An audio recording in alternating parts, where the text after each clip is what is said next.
నమస్కారం, BTV news కి స్వాగతం. ముందుగా ముఖ్యాంశాలు. ఎన్డీఏ పక్ష నేతగా మోదీ పేరు బలపరిచిన చంద్రబాబు తదితరులు. ఎంపీలు పవన్ కళ్యాణ్ తో కలిసి ఎన్డీఏ సమావేశంలో పాల్గొన్న చంద్రబాబు, మోదీ 10 ఏళ్ల పాలనపై చంద్రబాబు ప్రశంస. మోదీ లాంటి శక్తివంతమైన నేతను తానెక్కడా చూడలేదని బాబు కితాబు. ప్రధాని మోదీ దిశానిర్దేశంతో ఏపీలో 91% పైగా సీట్లు గెలుచుకోగలిగామని జనసేన అధినేత పవన్ కళ్యాణ్ వెల్లడి. దేశానికి మోదీ ఒక స్ఫూర్తి అన్న పవన్, మోదీ వెనుక తామెంతా ఉన్నామని ప్రకటన. జనసేన అధినేత పవన్ కళ్యాణ్ పై ప్రశంసల వర్షం కురిపించిన ప్రధాని మోదీ, ఇక్కడ ఉన్న వ్యక్తి పవన్ కాదని తుఫాన్ అని ప్రత్యేక అభినందన. ఏపీ బ్యావరేజెస్ మాజీ మేనేజింగ్ డైరెక్టర్ వాసు దేవరెడ్డి నివాసంలో సిఐడి సోదాలు. మద్యం పాలసీ పేరిట దోపిడీ ఉందని పలు ఆరోపణలు. కీలక పత్రాలను స్వాధీనం చేసుకున్న సిఐడి అధికారులు. మోదీ నేతృత్వంలోని భారతదేశం గత 10 ఏళ్లలో ఎంతగానో అభివృద్ధి చెందిందని టీడీపీ అధినేత చంద్రబాబు కొనియాడారు. ఆయన నేతృత్వంలోని భారతదేశం ప్రపంచంలోని 5వ అతిపెద్ద ఆర్థిక వ్యవస్థగా రూపుదిద్దుకుంటుందని ప్రశంసించారు. ఇప్పుడు వికసిత్ భారత్ ప్లాన్ 2047 పై ప్రణాళిక రూపొందించారని, వీటిని చేరుకుంటామని తాము పూర్తి విశ్వాసం వ్యక్తం చేశారు. ఢిల్లీలోని పార్లమెంటు సంవిధాన్ భవన్ లో జరుగుతున్న ఎన్డీఏ పార్లమెంటరీ పార్టీ సమావేశానికి తెలుగుదేశం పార్టీ అధ్యక్షుడు చంద్రబాబు హాజరయ్యారు. మోదీ అధ్యక్షతన జరిగిన ఈ సమావేశంలో ఎంపీలు పవన్ కళ్యాణ్ తో కలిసి చంద్రబాబు పాల్గొన్నారు.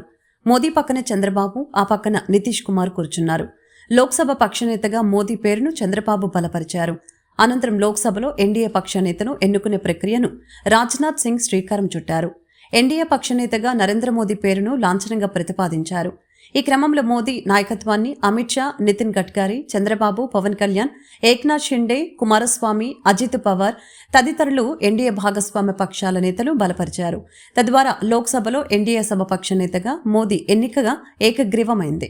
అనంతరం ఎన్డీఏ నేతలందరూ నరేంద్ర మోదీకి శుభాకాంక్షలు తెలియజేశారు. చంద్రబాబు మాట్లాడుతూ ఎన్డీఏను అధికారంలోకి తీసుకుని రావటానికి ప్రధాని మోదీ గత 3 నెలలుగా ఎన్నికల ప్రచారంలో తీరిక లేకుండా గడిపారని పేర్కొన్నారు. ఏపీలో 3 బహిరంగ సభలు, 1 భారీ ర్యాలీ నిర్వహించినట్లు గుర్తు చేశారు. హోంమంత్రి అమిత్ షా ఏపీలో నిర్వహించిన సభలో ఎన్నికల స్వరూపమే మారిపోయిందని తెలిపారు. భారీ మెజారిటీ రావటానికి అది కూడా కారణమంటూ ధన్యవాదాలు తెలిపారు. నడ్డా, రాజ్నాథ్ సింగ్ వంటి వారు కూడా ప్రచారానికి రావటంతో ప్రజల్లో విశ్వాసం పెరిగిందని పేర్కొన్నారు. ప్రపంచంలో భారత్ అగ్రరాజ్యంగా లేదంటే 2వ స్థానానికి ఎదుగుతుందని పేర్కొన్నారు. దేశానికి సరైన సమయంలో సరైన వ్యక్తి దొరికారని ప్రశంసించారు. తానెంతో మంది నేతలను చూశానని, కానీ మోదీ లాంటి శక్తివంతమైన వ్యక్తిని ఎక్కడా చూడలేదని తెలిపారు. Day and night he campaigned, same zeal. He started and ended same spirit. In Andhra Pradesh we had 3 meetings, public meetings, 1 big rally. It had made a huge difference for winning the elections in Andhra Pradesh.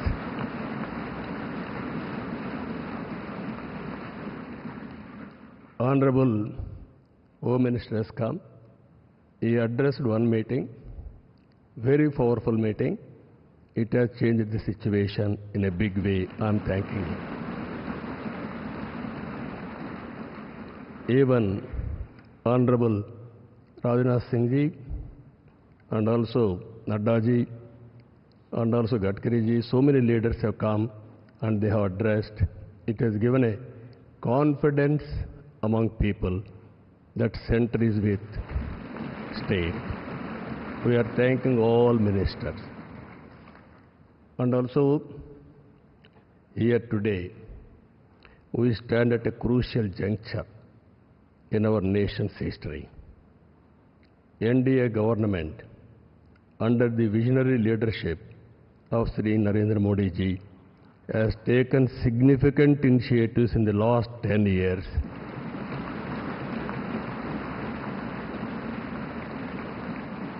The country has witnessed remarkable progress and transformation. Narendra Modi ji focused and dedicated approach has transformed the nation into a global powerhouse. I am in the politics for the last 4 decades.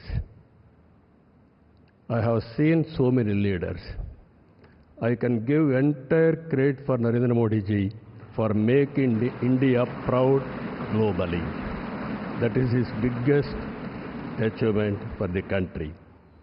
Now, under his leadership, we have reached fifth largest economy in the world. Now, we are confident during this tenure, he is going to make India third largest economy in the world.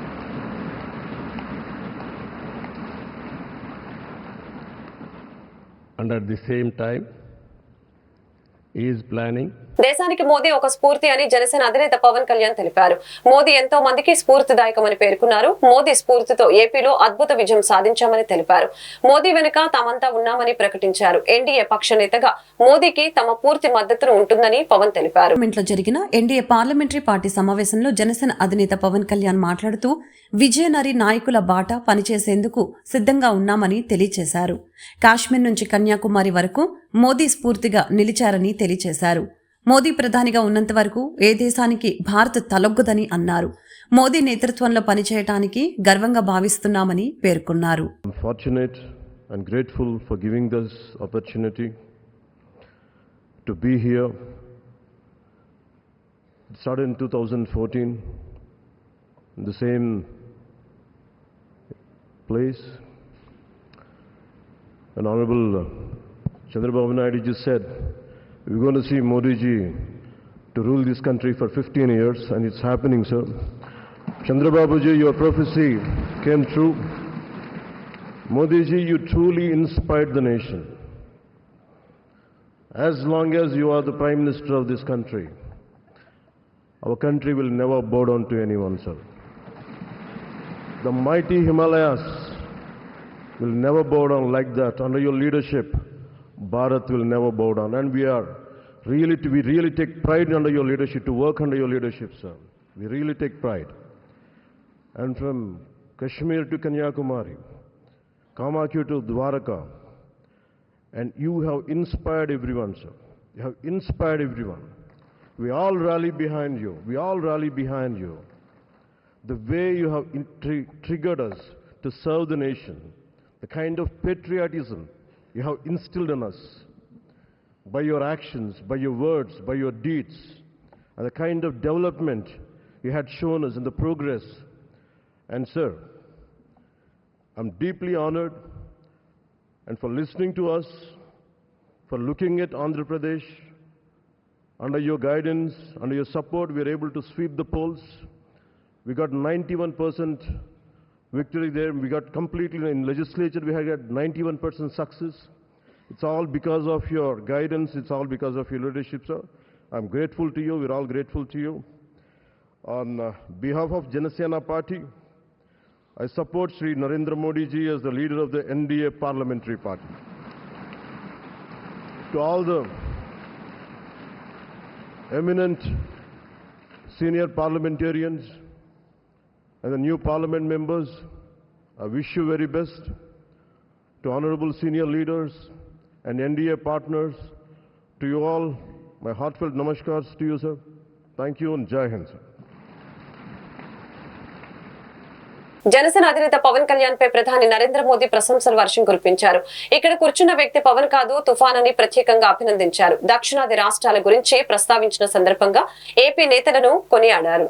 పాత parliament భవన్లో NDA ఎంపీల సమావేశం నిర్వహించారు. కూటమి లోక్సభ పక్ష నేతగా మోదీ పేరును BJP నేతలు అమిత్ షా, రాజ్నాథ్ సింగ్, నితిన్ గడ్కరీ ప్రతిపాదించారు. భాగస్వామ్య పార్టీలు దీనికి మద్దతు పలుకుతూ మోడీని ఏకగ్రీవంగా ఎన్నుకున్నట్లు ప్రకటించారు. ఈ సందర్భంగా మోదీ మాట్లాడుతూ ఏపీలో దక్కిన విజయం ప్రజల ఆకాంక్షలకు అద్దం పట్టిందని తెలిపారు. చంద్రబాబుతో కలిసి చారిత్రాత్మక విజయం సాధించామన్న ఆయన ఈ సమావేశంలోనూ పవన్ ను ప్రత్యేకంగా అభినందించారు.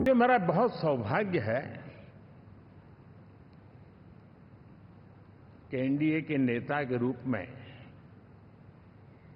आप सब साथियों ने सर्वसम्मति से चुन करके मुझे एक नया दायित्व दिया है और इसके लिए मैं आपका बहुत बहुत आभारी हूं।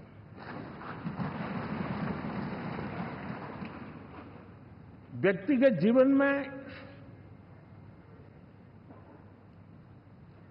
एक मैं जवाबदारी का एहसास करता हूं। जब 2019 में इस सदन में मैं बोल रहा था, आप सबने मुझे नेता के रूप में चुना था और तब मैंने एक बात पर बल दिया था, विश्वास। आज जब आप मुझे फिर से एक बार ये दायित्व देते हैं, इसका मतलब है कि हम दोनों के बीच, हम आपस में विश्वास का सेतु इतना मजबूत है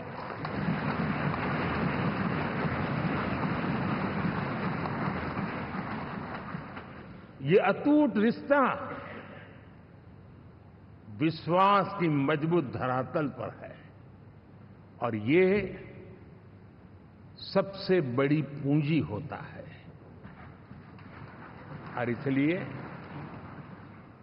ये पल मेरे लिए भावुक करने वाले भी है और आप सबके प्रति जितना धन्यवाद करूं उतना कम है।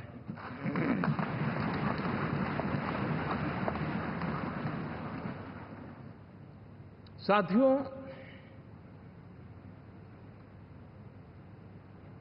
बहुत कम लोग इन बातों की चर्चा करते हैं, शायद उनको सूट नहीं। ఏపీ బెవరేజెస్ మాజీ మేనేజింగ్ డైరెక్టర్ వాసుదేవరెడ్డి నివాసంలో సిఐడి సోదాలు నిర్వహించింది. ఈ రోజు ఉదయం నుంచి సోదాలు నిర్వహించి పలు కీలక పత్రాలు సిఐడి అధికారులు స్వాధీనపరుచుకున్నారు.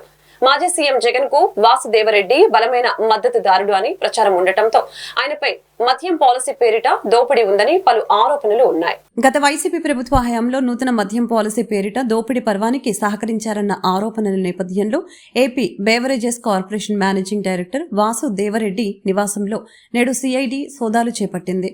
వాసుదేవరెడ్డి హైదరాబాద్లోని నానక్రామ్గూడలో నివాసం ఉంటున్నారు. ఈ ఉదయాన్నే వాసుదేవరెడ్డి నివాసానికి వెళ్లిన ఏపీ సిఐడి అధికారులు వివిధ కీలక పత్రాలను తనిఖీ చేస్తున్నారు. మాజీ సీఎం జగన్ కు వాసుదేవరెడ్డి బలమైన మద్దతుదారుడు అని ప్రచారంలో ఉంది. రాష్ట్రంలోని మద్యం డిస్టిలరీల అనధికార మార్గాల్లో వైసీపీ వ్యక్తుల చేతుల్లోకి వెళ్లటంలో వాసుదేవరెడ్డిదే కీలక పాత్ర అని, తద్వారా మద్యం రూపంలో వైసీపీకి భారీ ఆదాయం లభించిందని ఆరోపణలు చేశారు. గుడివాడలో మాజీ ఎమ్మెల్యే కొడాలి నాని ఇంటి వద్ద ఉద్రిక్త వాతావరణం చోటు చేసుకుంది. ఎన్నికల్లో ఓడిపోతే రాజకీయ సన్యాసం చేస్తానంటూ ప్రకటించిన నాని మాట నిలబెట్టుకోవాలంటూ డిమాండ్ చేశారు. తెలుగు యువత శ్రేణులు పోలీసులు అడ్డుకున్నారు. పోలీస్ వ్యాఖ్యలపై తెలుగు యువత నేత పొట్లూరు దర్శిత్ ఆగ్రహం వ్యక్తం చేశారు. గుడివాడ మాజీ ఎమ్మెల్యే కొడాలి నాని ఇంటి వద్ద ఉద్రిక్త వాతావరణం నెలకొంది. తెలుగు యువ శ్రేణులు పోలీసులను తోసుకుంటూ కొడాలి నాని ఇంటికి వెళ్లేందుకు యత్నం చేశారు. తెలుగు యువత శ్రేణుల్ని పోలీసులు అడ్డుకున్నారు. పోలీసులు తెలుగు యువత శ్రేణుల మధ్య తీవ్ర వాగ్వాదం చోటు చేసుకుంది. ఈ నేపథ్యంలో కొడాలి నాని ఇంటిపై రాళ్లు గుడ్లు విసిరారు. టీడీపీ శ్రేణులు జై చంద్రబాబు అంటూ కొడాలి నాని ఇంటి వద్ద తెలుగు యువత టపాసులు కాల్చారు. డౌన్ డౌన్ కొడాలి నాని అంటూ నినాదాలు చేశారు. గుడివాడలో కొడాలి నానికి కౌంట్ డౌన్ స్టార్ట్ అయిందని, ట్రైలర్ మాత్రమే సినిమా ముందు ఉందని టీడీపీ తెలుగు యువత నాయకులు పొట్లూరి దర్శిత్ తెలిపారు. చంద్రబాబు సీఎం అయితే రాజకీయ సన్యాసం చేస్తారని ఛాలెంజ్ చేశాడని, మాజీ ఎమ్మెల్యే నాని మాట నిలబెట్టుకోవాలని డిమాండ్ చేశారు. రాజకీయ సన్యాసం చేస్తానని అన్నావు, శుభాకాంక్షలు చెప్పేందుకు వచ్చాం, దమ్ముంటే బయటికి రా అని సవాలు విసిరారు. బొచ్చు బీకుతారా అన్నావు, వచ్చి మాకు సమాధానం చెప్పాలని ఆరోపించారు. అధికారం లేకుంటే నీ బతుకు కుక్కలు చింపిన ఇస్తారా అని ఆగ్రహం వ్యక్తం చేశారు. ఎవరొస్తారో రండి అని రెచ్చగొట్టావు. నీ బతుకు చంద్రబాబు అవసరం లేదు, తెలుగు యువత వస్తే ఇంట్లో దాక్కున్నావు అని మండిపడ్డారు. టీడీపీని నామరూపాలు లేకుండా చేస్తానని ప్రగల్భాలు పలికాడని ఆయన ఆగ్రహం వ్యక్తం చేశారు. రాష్ట్రంలో వైఎస్ఆర్సీపీ సానుభూత పరులని లక్ష్యంగా టీడీపీ దాడులు జరుపుతుందని వైఎస్ఆర్సీపీ నేత మాజీ మంత్రి పేర్ని నాని అన్నారు. వైఎస్ఆర్సీపీ సానుభూతి పరులే టార్గెట్ గా టీడీపీ దాడులు జరిగిందని తెలిపారు. బీహార్ తరహాలో ఏపీలో టీడీపీ దాడులకి తెగబడిందని మండిపడ్డారు. బీహార్ సంస్కృతిని టీడీపీ ఆచరిస్తుందని తెలిపారు. ఎన్నికల ఫలితాలు వెలువడ్డాక రాష్ట్ర వ్యాప్తంగా జరిగిన దాడులపై వైఎస్ఆర్సీపీ నేతలు నిన్న సాయంత్రం గవర్నర్ అబ్దుల్ నజీర్ను కలిసి మాజీ మంత్రి పేర్ని నాని వివరించారు. వైఎస్ఆర్సీపీ నేతల బృందానికి రాజ్యసభ ఎంపీ వైవి సుబ్బారెడ్డి నేతృత్వం వహించారు. గవర్నర్ను కలిసిన వాళ్లలో తాజా ఎంపీలు గురుమూర్తి, తనూజ, ఎమ్మెల్యేలు శివప్రసాద్, మత్యలింగం, విశ్వేశ్వర్రాజు, పర్చూరు నేత బాలాజీ, మాజీ మంత్రి పేర్ని నాని ఉన్నారు. గవర్నర్ నజీర్ను కలిసిన అనంతరం వైఎస్ఆర్సీపీ నేతలు మీడియాతో మాట్లాడారు. టీడీపీ గూండాలు వైఎస్ఆర్సీపీ నేతల ఇళ్లపై కిరాతకంగా దాడులు చేశారని అన్నారు. టీడీపీ నేతలు ప్రజల్ని భయభ్రాంతులకి గురి చేస్తున్నారని విమర్శించారు. వైఎస్ఆర్సీపీ జెండా మోసిన వారిపై దాడులకి తెగబడుతున్నారని తెలిపారు. నూజివీడులో పట్టపగలే కత్తులతో దాడులు చేసినా పోలీసులు పట్టించుకోలేదని అన్నారు. ఇళ్లల్లోకి చొరబడి ఆస్తుల్ని ధ్వంసం చేస్తున్నారని మండిపడ్డారు. టీడీపీ దాడులు చూసి గవర్నర్కు కూడా ఆశ్చర్యపోయారని తెలిపారు. ఏపీలో ప్రజాస్వామ్యం ఉంటదా లేనట్లా అంటూ ఆగ్రహం వ్యక్తం చేశారని అన్నారు. తమ కార్యకర్తల్ని కాపాడుకోవటానికి కమిటీలు వేశామని 26 జిల్లాల్లోనూ తమ లీగల్ టీంలు యాక్టివేట్ అయ్యాయని తెలిపారు. బాధితుల్ని పరామర్శించి వారికి అండగా ఉంటామని పేర్కొన్నారు. టీడీపీ గూండాల దాడులతో పాటు పోలీసుల తీరుపై కూడా గవర్నర్కు ఫిర్యాదు చేసినట్లు తెలిపారు. పెద్దలందరూ కూడా గవర్నర్ గారిని కలవచ్చడం జరిగింది. కౌంటింగ్ అయిపోయిన తర్వాత, ఎన్నికల లెక్కింపు అయిన తర్వాత ఈ ఆంధ్రప్రదేశ్ రాష్ట్రంలో జరుగుతున్నటువంటి బీహార్ తరహా కిరాతకాలు, బీహార్ తరహా హింసా రాజకీయాలు ఇవన్నీ కూడా గవర్నర్ గారి దృష్టికి తీసుకెళ్తామైంది. ఎన్నికలు ఒక పక్క జరుగుతుంటే, ఎన్నికలు సంపూర్ణంగా పూర్తవకుండానే మధ్యాహ్నం నుంచి తెలుగుదేశం పార్టీ గూండాలు ఏ రకంగా ఇళ్లపై దాడులు చేయటం, ఇళ్లు తగలబెడతాం, ఇంట్లో ఫర్నిచర్ ధ్వంసం చేయటం, మనుషుల్ని కిరాతకంగా కొడతాం, ఇళ్లలోకి వెళ్లి ఆడవాళ్ళని హింసించటం, కార్లు ధ్వంసం చేయటం, కార్లు తగలబెడతాం, ఆస్తులు నాశనం చేయటం, భయభ్రాంతులకు గురి చేయటం. అంటే తెలుగుదేశం పార్టీ అధికారంలోకి వస్తే ఎర్ర పుస్తకంలో, అంటే ఎర్ర పుస్తకంలో ఏం రాసుకున్నారా అంటే మేము హింస కోసమే, ఈ కక్ష తీర్చుకోవడం కోసమే, మాకు వ్యతిరేకంగా వైఎస్ఆర్ కాంగ్రెస్ పార్టీ ఎవరు జెండా పట్టుకుంటే వాళ్ళనల్లా కిరాతకంగా హింసిస్తాం, వాళ్ళ ఆస్తులు ధ్వంసం చేస్తామనేటువంటి దానికోసమే అధికారంలోకి వచ్చినట్టుగా ఇవాళ వాళ్ళు ప్రవర్తిస్తున్నారు. ఇవన్నీ గవర్నర్ గారికి చెప్పినప్పుడు ఆయన ఆశ్చర్యపోయారు. ఏంటి ఇంత కిరాతకంగా జరుగుతుంటే పోలీసు పట్టించుకోవట్లేదా అని చెప్పినారు. వాస్తవం సార్, ఇది ఒక్క ఎఫ్ఐఆర్ కూడా నమోదు కావట్లేదు. వెళ్లి పోలీస్ కంప్లైంట్ ఇచ్చినా, ఫోటోలతో వీడియోలతో ఇచ్చినా కూడా ఆ వీడియోలన్నీ కూడా గవర్నర్ గారికి ఇవ్వడం జరిగింది. ఇంకా ఎక్కడెక్కడైతే జరుగుతున్నాయో అన్నీ చెప్పడం జరిగింది. ఆఖరికి ఈరోజు మీతో మాట్లాడటానికి వచ్చే ముందు కూడా నూజివీడులో ఒక కౌన్సిలర్ని నడి బజార్లో పట్టపగలు స్టాబింగ్ చేయడం జరిగింది. కత్తులతో వెంటపడి పొడవటం జరిగింది. పోలీసు సాక్ష్యంగా ఆంధ్రప్రదేశ్ రాష్ట్ర ప్రభుత్వ ప్రధాన కార్యదర్శిగా నీరబ్ కుమార్ ప్రసాద్ శుక్రవారం వెలగపూడి రాష్ట్ర సచివాలయంలో బాధ్యతలు స్వీకరించారు. తిరుమల తిరుపతి దేవస్థానం వేద పండితులు మరియు విజయవాడ శ్రీ బ్రహ్మరాంబ మల్లికార్జున స్వామి దేవస్థానం వేద పండితుల ఆశీర్వచనాల మధ్య సిఎస్ గా బాధ్యతలు స్వీకరించారు. ఈ కార్యక్రమంలో జిఏడి కార్యదర్శి Suresh Kumar, special CS Gopalakrishna Dwivedi, PCCF Y Madhusudan Reddy, IT కార్యదర్శి కె శశిధర్, సర్వీసెస్ శాఖ కార్యదర్శి పి భాస్కర్, కార్యదర్శి శ్రీధర్ తదితర శాఖల కార్యదర్శులు పాల్గొన్నారు.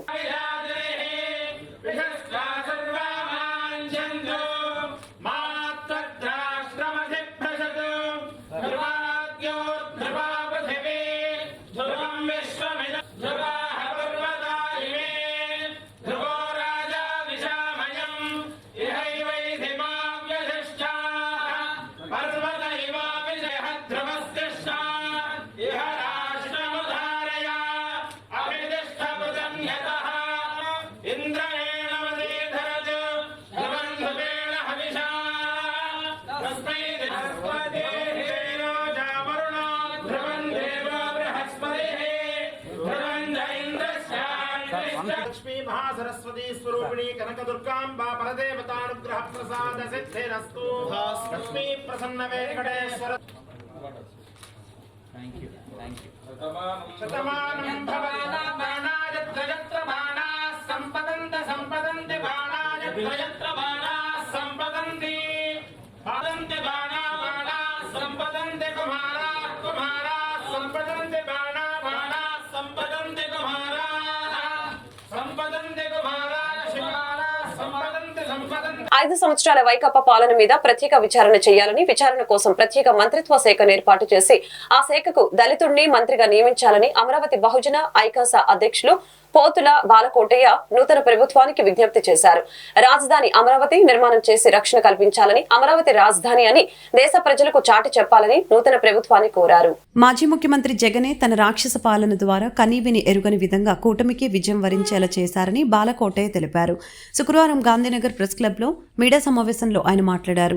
ప్రజలు, ఉద్యమకారులు అనుకున్న దానికంటే ఊహించిన రీతిలో కూటమి అత్యధిక మెజారిటీతో గెలుపొందిందని, దేశంలో 4వ అతిపెద్ద పార్టీగా తెలుగుదేశం పార్టీ అవతరించిందని, దీంతో కేంద్రంలో కూడా కీలక బాధ్యతలు చేపట్టే పరిస్థితి వచ్చిందని తెలిపారు.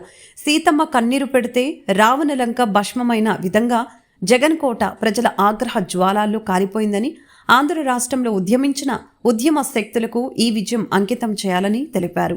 ఈ కార్యక్రమంలో పాల్గొన్న అమరావతి మహిళా రైతు నాయకులు కొమ్మినేని వరలక్ష్మి మాట్లాడుతూ, ప్రజలు కోరుకున్న విధంగా రాక్షస పాలన పోయి రామరాజ్యం వచ్చిందని, చంద్రబాబు పాలన ఏపీకి ఊరట కలిగిస్తుందని, రాష్ట్రంలో అభివృద్ధి పరుగులు తీస్తుందని, అమరావతి రాజధాని నిర్మాణం జరుగుతుందని ఆశాభావం వ్యక్తం చేశారు. ఈ కార్యక్రమంలో రెల్లి సంక్షేమ సంఘం నాయకులు సిరంశెట్టి, నాగేంద్రరావు తదితరులు పాల్గొన్నారు. అమరావతినే చాలా దేదీప్యమానంగా చేయాల్సిన బాధ్యత ప్రభుత్వం మీద ఉంది. రెండోది ఏంటంటే, ఇదిగోండి నేను చెప్పినట్టుగా ఆంధ్రప్రదేశ్లో 36 అసెంబ్లీ నియోజకవర్గాల్లో 33 అసెంబ్లీ నియోజకవర్గాలు ఓటమి ప్రభుత్వానికి రావడానికి ప్రధానమైన కారణం మేము పిడికిన ఆత్మగౌరవం కోసం అని చెప్పి వీ కాంట్ బ్రీత్, మాకు ఊపిరాటం లేని రాష్ట్ర వ్యాప్తంగా నేనే నా మిత్రులతో 13 జిల్లాలు పర్యటించాం. ఇలా సభలు పెట్టాం, అరిచి దళితుల్లో చైతన్యం నింపాం. నాకు ఎక్కడి నుంచో కందుకూరు నుంచి, జమ్మలమడుగు నుంచి, విశాఖపట్నం నుంచి మా దళిత సోదరులు కూటమి పార్టీని గెలిపించడం కోసం వైసీపీ పార్టీలో ఉన్న కార్యకర్తలు కూడా మారి ఓట్లేసి, ఎందుకంటే వీళ్ళ యొక్క ఆత్మను శాంతించడం కోసం ఇలా కష్టపడ్డాం. ఇవన్నీ కూడా రాష్ట్ర ప్రజలకు తెలుసు, పోరాట నాయకులకు తెలుసు. కాబట్టి ఇంత శ్రమించిన ఫలితంగానే ఒక మంచి విజయావకాశం వచ్చింది. తప్పనిసరిగా ఈ అన్ని అంశాలను కూడా చంద్రబాబు నాయుడు గారు దృష్టిలో పెట్టుకొని ఒక మంచి సుపరిపాలన అందిస్తారని చెప్పేసి, ముఖ్యంగా ఇందాక వరలక్ష్మి గారు చెప్పినట్టుగా అమరావతికి సంబంధించి ఇంకా వరలక్ష్మి గారు పాపం ఇంకా కవులే అడుగుతుంది. కవులు కాదు, అది ఒక మహానగరంగా నిర్మించాలి. కలలగన్న రాజధాని. భాగ్యనగరం చూసిన వాళ్ళు ఉంటే అర్థమవుతుంది రాజధాని అంటే ఏంటో.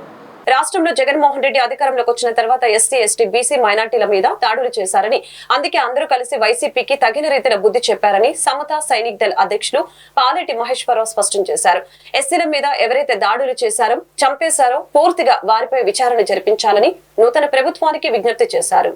వైసీపీ ప్రభుత్వంలో మంత్రులు, ఎమ్మెల్యేలు విచ్చలవిడిగా ఈ రాష్ట్రంలో మైనింగ్, లిక్కర్ని ఆదాయ వనరుగా మలుచుకున్నారని, జగన్మోహన్ రెడ్డి ఒక్కొక్క ఎమ్మెల్యే గెలవటానికి ఐపాక్ టీం ద్వారా ఒక్కొక్క నియోజకవర్గంలో 40 కోట్లు ఖర్చు పెట్టారని, గ్రామ స్థాయిలో, మండల స్థాయిలో వైసీపీ నాయకులు విచ్చలవిడిగా డబ్బు ఖర్చు పెట్టారని, దీని మీద సిబిఐ ఎంక్వైరీ వేయాల్సిన అవసరం ఉందని తెలిపారు. అయోధ్య రామిరెడ్డి, విజయసాయిరెడ్డి, సజ్జల రామకృష్ణారెడ్డి వీళ్ళందరూ కలిసి ఎన్నికల్లో గెలిచేందుకు సొంత వాహనాల్లో 100 కోట్ల రూపాయలు ప్రతి నియోజకవర్గంలో ఐపాక్ టీం ద్వారా పంచారని, అంబటి రాంబాబు, తలసిల రఘురాం, నందిగామ సురేష్ కొంతమంది నాయకులు అక్రమ మైనింగ్ చేశారని, వీటికి తగిన సాక్ష్యాధారాలు మా వద్ద ఉన్నాయని తెలిపారు. వీటన్నిటి మీద కూడా ఎంక్వైరీ వేయవలసిన అవసరం ఉందని తెలిపారు. జగన్ రద్దు చేసిన ఎస్సీ, ఎస్టీ, బీసీ మైనార్టీల పథకాలను పునరుద్ధరించాలని అన్నారు. ఎస్సీల మీద దాడులు చేసిన వారిపై పూర్తిగా విచారణ చేసి శిక్ష పడేలా చేయాలని ముఖ్యమంత్రి చంద్రబాబు నాయుడుకు వినతి పత్రాన్ని అందజేశారు. ఈ కార్యక్రమంలో ఎస్ఎస్డి కార్యదర్శి సుధీర్ కుమార్, సెక్రటరీ ఫణీంద్ర కుమార్, ఎస్ఎస్డి ప్రధాన కార్యదర్శి పిల్లి సురేంద్ర బాబు తదితరులు పాల్గొన్నారు.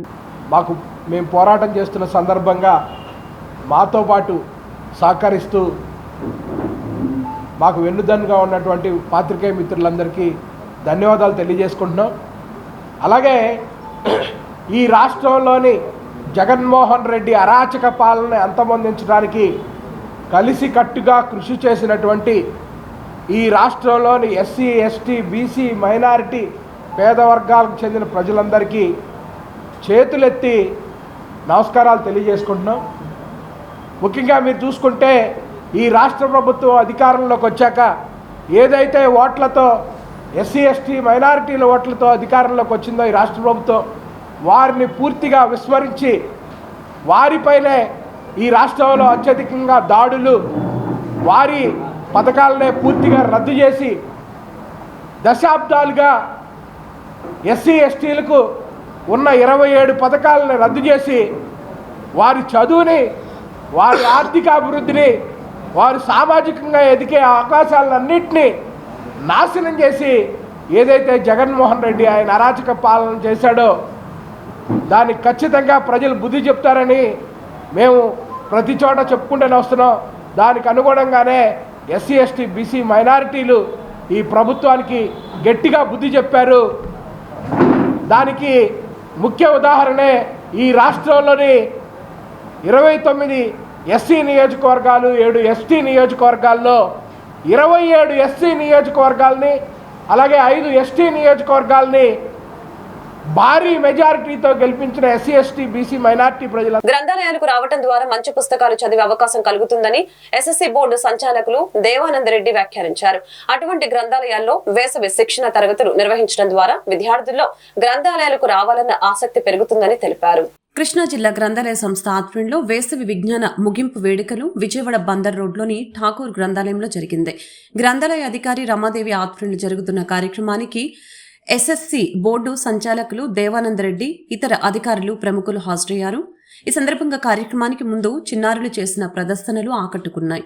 అనంతరం పద్మశ్రీ గ్రహీత అయ్యంకి వెంకటరమణయ్యకు చిత్రపటానికి పూలమాలలు వేసి నివాళులర్పించారు. ఈ సందర్భంగా దేవానందరెడ్డి మాట్లాడారు. గ్రంథాలయాల ఆవశ్యకతను తెలియజేసేందుకు ఇటువంటి కార్యక్రమాలు దోహదపడతాయని తెలిపారు. విద్యార్థుల్ని ప్రోత్సహించడం ద్వారా వారు గ్రంథాలయాలకు వచ్చి మంచి విజ్ఞానాన్ని పొందుతారని చెప్పారు. శాఖ ఆధ్వర్యంలో ప్రతి సంవత్సరం మనకు తెలుసు, ప్రతి సంవత్సరం వేసవి శిక్షణా శిబిరం అనేది లైబ్రేరియన్స్ ప్రతి లైబ్రరీలో కూడా రాష్ట్రంలో అందరి ఆధ్వర్యంలో జరుగుతుంది. ఇక్కడ ట్యాగూర్ లైబ్రరీలో గ్రంథాలయ అధికారిని రమాదేవి గారి ఆధ్వర్యంలో చక్కటి కార్యక్రమాలు ఈ నెల రోజుల పాటు దాదాపు సమ్మర్లో జరిగింది. ఎంతో రిలీఫ్ అన్నమాట. పిల్లలకు గ్రంథాలయానికి రావడం అనేది చాలా మంచి అలవాటు. అది ఒకటి నేర్చుకున్నారు పిల్లలు. చాలా సక్సెస్ఫుల్గా రోజువారీ పుస్తకాలు చదవడం అనేది అలవాటు లైబ్రరీకి వస్తే వాళ్ళకి తెలుస్తుంది. దానివల్ల ఎన్నో ప్రయోజనాలు ఉన్నాయి. నాలెడ్జ్తో పాటు వాళ్ళకు జ్ఞాపక శక్తి, అనేక రకాల పుస్తకాల ప్రయోజనాలు పొందడంతో పాటు ఇక్కడ ఓన్లీ బుక్స్ రీడింగ్ ఇవే కాకుండా రోజు ఏదో ఒక సంగీతానికి సంబంధించిన, డ్యాన్స్కి సంబంధించిన అనేక రకాల సంబంధించిన కార్యక్రమాలను మంచి మంచి ఎక్స్పర్ట్స్ అందరినీ పిలిపించి నేను కార్యక్రమాలను చూడడం జరిగింది. మంచి మంచి ఎక్స్పర్ట్స్తో పిల్లలందరికీ ఉపయోగపడే విధంగా గ్రంథాలయ ఈ వేసవి శిక్షణా శిబిరాలు అనేటివి చేయడం జరిగింది. అదేవిధంగా పిల్లలకు పలు కాంపిటీషన్స్ కూడా ఈ కార్యక్రమంలో నిర్వహించడం జరిగింది. చాలా సంతోషం. వేసవి శిక్షణా శిబిరాలు మన విజయవాడ నడిబొడ్డునున్న ట్యాగూర్ లైబ్రరీ చాలా చక్కగా ఇక్కడ పనిచేయడం జరుగుతూ ఉంది. చాలా సిస్టమేటిక్గా కార్యక్రమాలను నిర్వహించడం జరుగుతుంది. కాబట్టి ఈరోజు ఇక్కడికి రావడం, ఈ కార్యక్రమంలో పార్టిసిపేట్ చేయడం, పిల్లలందరికీ బహుమతులు కూడా ప్రదానం చేసే కార్యక్రమంలో పార్టిసిపేట్ చేయడం అనేది ఎంతో సంతోషకరం. ఈ సందర్భంగా గ్రంథాలయ అధికారిని రమాదేవి గారిని, ఇక్కడ మన డిఈఓ గారి వీళ్ళందరికీ కూడా అభినందన. వేసవి శిక్షణా శిబిరం ముగింపు రోజు కార్యక్రమాన్ని లైబ్రేరియన్ రమాదేవి గారు చాలా చక్కగా కార్యక్రమం నిర్వహిస్తున్నారు. ఈ కార్యక్రమంలో మా గౌరవనీయులైన పరీక్షల విభాగం అధికారి దేవానంద రెడ్డి సార్తో పాటు నేను పాల్గొనటం నాకు చాలా సంతోషంగా ఉంది. ఈ కార్యక్రమంలో పాల్గొనటం సార్ చెప్పినట్టుగా ఈ వేసవి శిక్షణ శిబిరం అనేది మరి పిల్లలకి చాలా ఉపయుక్తకరంగా ఉంటుంది. పుస్తకాలు చదవటం అనే మంచి అలవాటుని